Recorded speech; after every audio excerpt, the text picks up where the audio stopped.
G'day champions, I'm Jax, this is Aussie Tool Reviews, and today we're getting hammered. Now before the algorithm tries to cancel me for that, I'm talking about hammers. We're going to talk about hammers, okay? Let's go. In particular, we're going to talk about this Baseplex from Halder. Now when the tool group reached out and said that they wanted to send me some tools in order for some reviews, I'm not going to lie, a hammer wasn't high on my priority list. But funnily enough, out of everything I've been trying out for the last few weeks, this is probably what I've used the most. Just to be crystal clear in case anybody missed it, the tool group did supply this hammer to me in return for this review. However, I'm not paid to do this review, and these thoughts and opinions are that of my own and mine alone only. You can always trust that Aussie Tool Reviews is going to be honest with you guys. Now the hammer market in Australia is honestly not something I've ever considered before. It is not a market I've ever lost sleep over or sat down and thought it even exists. But it turns out it does, and it's extremely competitive. And I think about this, when I go to Bunnings, there is a whole wall of different hammers, different brands. And up until this point, I only use 3 hammers in my workshop. I've got this really quite heavy steel Craft-Rite one. I've got a rubber mallet in order to attempt not to damage any timber that I'm hitting. And I've got my insanely over-the-top Jarrah Burl resin mallet. You can check out how I made that up here. But I use that for like detailed chisel work and stuff. Now I'm not exaggerating when I say that this pretty much replaces all 3 of them. There is really good heft in the head of this, so this is out the window. I only use this so that I don't damage timber, but this has a really nice soft head on it, so this is out the window. I'm not about to throw my detail mallet because that thing took me a stupid long time to make, but this works really well on chisels as well, so it can replace that if I want. One of the interesting things about the Halder range is that these heads all have different purposes and they're interchangeable. So currently on this version here, I've got the nylon head and the plastic head. So the nylon head is very wear resistant. It has no chipping at sub-zero temperatures. It's oil and grease resistant. It's noise dampening and has a very high impact hardness. And the plastic side is oil and grease resistant too and has a nice firm hardness. But the range of heads that you can put on these is crazy. Look at this. There is a different hammerhead for any application, right? So that's what makes this hammer so versatile. You can buy one hammer, range of heads, and use it for anything. The only hard step there is buying one hammer, because this is their range. There is a mallet for everything that you could think of. It is crazy. So by the looks of their range, I've got a couple of the hardest plastic heads that you can get, and they use the term simplex. I guess that's sort of what they call the heads. But what I've been very impressed by with this over the last few weeks is the lack of marks that it's leaving on timber and walls alike. So I've been using this around the shop a lot. But very recently I had to install some hooks in the walls and I took it inside and I hammered in my wall plugs with this and it did not mark up my walls at all. Which is a big thing for me because normally I'm using this and I have to be super careful because as soon as that touches gyprock, you're leaving marks. But enough talking about it, let's do some demonstrations and show you what I mean. So here we have some really nice curly Jarrah. Probably a little bit extravagant, but we'll see how we go. Okay, first test, we're gonna use this absolute demon of a hammer. As you can see there, we've marked up the timber pretty bad.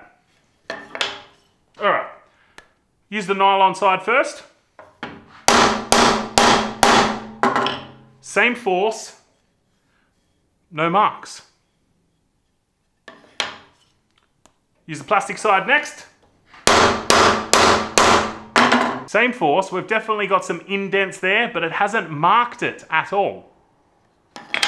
Now I just got to find where I threw my rubber mallet, and I'll be back. And the rubber mallet. Same force, no marks.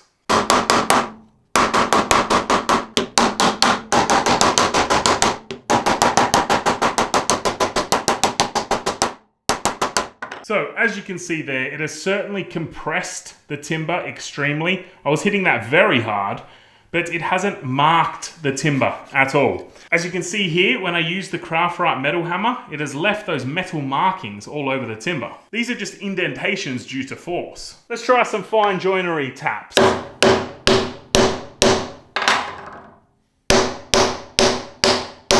Even with very little taps like that, you can see that the metal hammer has left coloring on the timber, which is a big no-no in fine woodworking, whereas the Halder hammer has left no marks at all.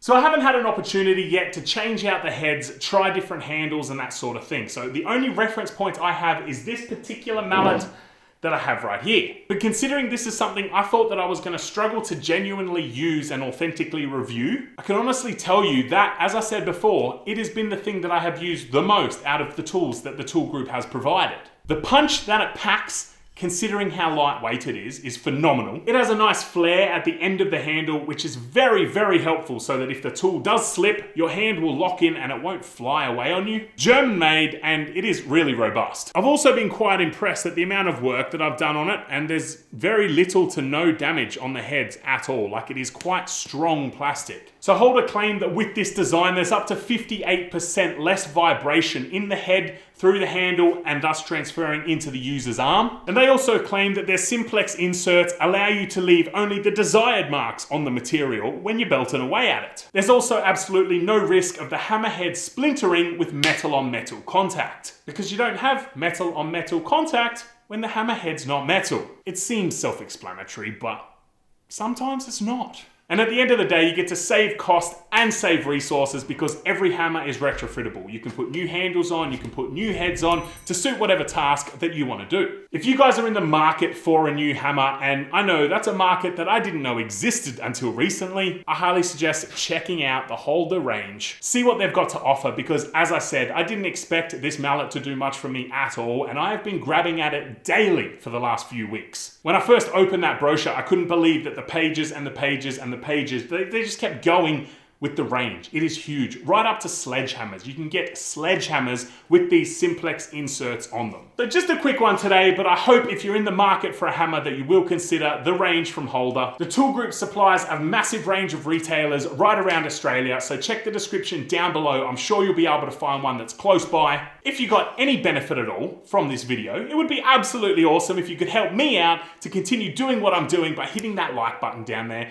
Perhaps you've got a friend who would benefit from having one of these beauties. You can hit that share button and send this video to them. We've also got uniforms and a whole range of merch in the description down below. All the funds raised through that help me keep doing what I'm doing here at Aussie Tool Reviews. If there's any tool that you want to see me review here on Aussie Tool Reviews, please leave it in the comment section down below and I will endeavor to get around to doing that for you. So champions, until next time, stay safe, look after yourself, and I will see you soon.